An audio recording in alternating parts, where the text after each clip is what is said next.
Fala galera do Isso é São Paulo, meu nome é Bruno Gross, estou aqui para gravar o terceiro capítulo da nossa série sobre os jogadores da base e emprestados que serão avaliados pelo técnico Hernan Crespo e pela diretoria do São Paulo nas próximas semanas. A gente falou nos dois primeiros vídeos da série que havia uma possibilidade do São Paulo dar férias, pelo menos para os principais jogadores da equipe profissional.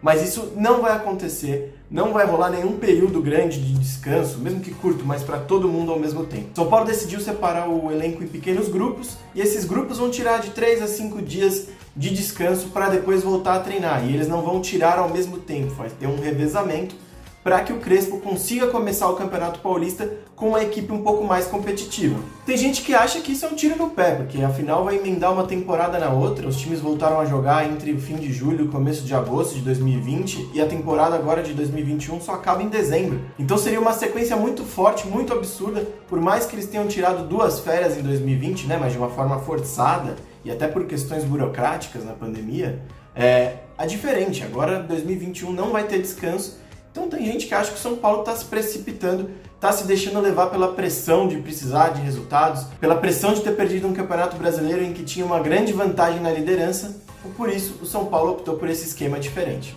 Mas isso não muda o fato que alguns jogadores serão observados, como a gente estava falando, né? A gente já falou aqui do Danilo Gomes, falou do Shailon, e o episódio de hoje ele foi reservado para falar de jogadores que não são criados na categoria de base do São Paulo, não vieram de Cotia, mas que pertencem ao São Paulo e são ativos que o clube não quer desperdiçar. Então o São Paulo já falou com o Crespo e pediu para o Crespo avaliar, junto com os dirigentes, o que fazer com cada um desses jogadores. E o primeiro é um velho conhecido da torcida, o volante Hudson. Para quem não lembra, o Hudson chegou no São Paulo em 2014, depois de um bom campeonato paulista feito pelo Botafogo de Ribeirão Preto, na época o Muricy era o técnico. Foi a última contratação da era Juvenal Juvencio.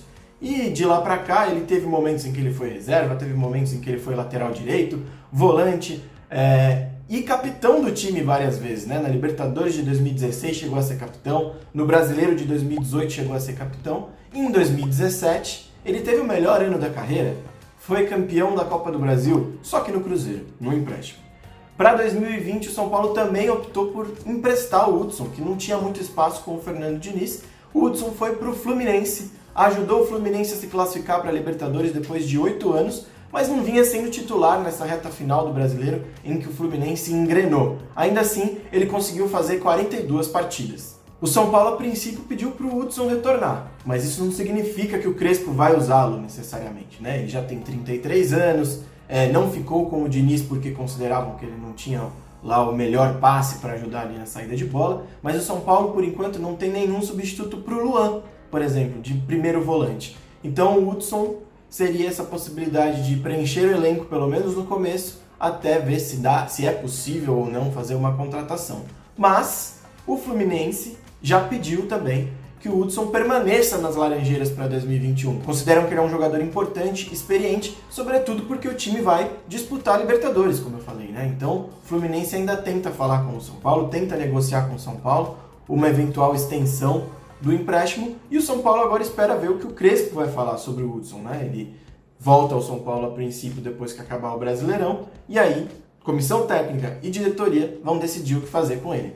Aproveita para mandar aqui na caixa de comentários o que você pensa sobre o Hudson e se ele ainda tem espaço no tricolor, e claro, se inscreva no canal. Bom, vamos falar sobre o segundo jogador. Esse não tem lá uma história muito positiva com a camisa do São Paulo, não tem quase nenhum defensor dele no São Paulo, é o Everton Felipe. Ele chegou ao clube em 2018, na época Flamengo e Cruzeiro também disputavam a contratação dele, né? Ele é nascido em 1997, teve passagem por seleção de base, tinha o aval do André Jardine na época, por exemplo, que o conhecia das categorias de base, mas é um jogador que no profissional, mesmo no esporte, quando ele despontou bem, não conseguiu se firmar em nenhum lugar.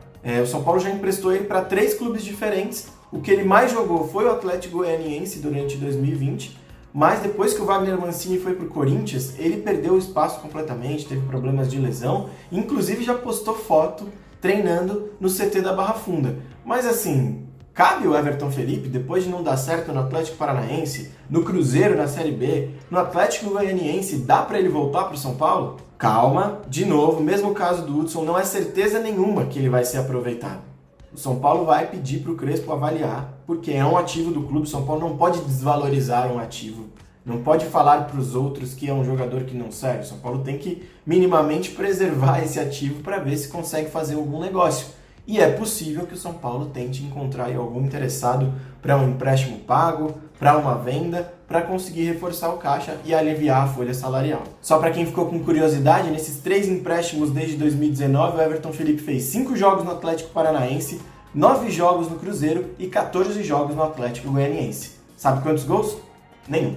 Bom, agora vamos para o nosso último personagem do vídeo de hoje, um personagem que deixou o São Paulo pelas portas dos fundos e com razão. Afinal, São Paulo decidiu que o Jean não defenderia mais o clube no começo do ano passado, na virada de 2019 para 2020, quando ele agrediu a esposa, a ex-esposa, ela chegou a registrar um boletim de ocorrência lá nos Estados Unidos, na Flórida, onde eles estavam de férias. Depois, o boletim de ocorrência foi retirado, o caso foi encerrado a princípio, mas o São Paulo, na época, se comprometeu de que o Jean não defenderia mais as cores do clube, por princípios. Só que a diretoria mudou, essa diretoria nova ainda não se pronunciou sobre o Jean, se considera aceitável tê-lo no elenco depois do que aconteceu, de um caso de violência contra a mulher, violência doméstica. Então a gente não sabe ainda o que essa diretoria pensa.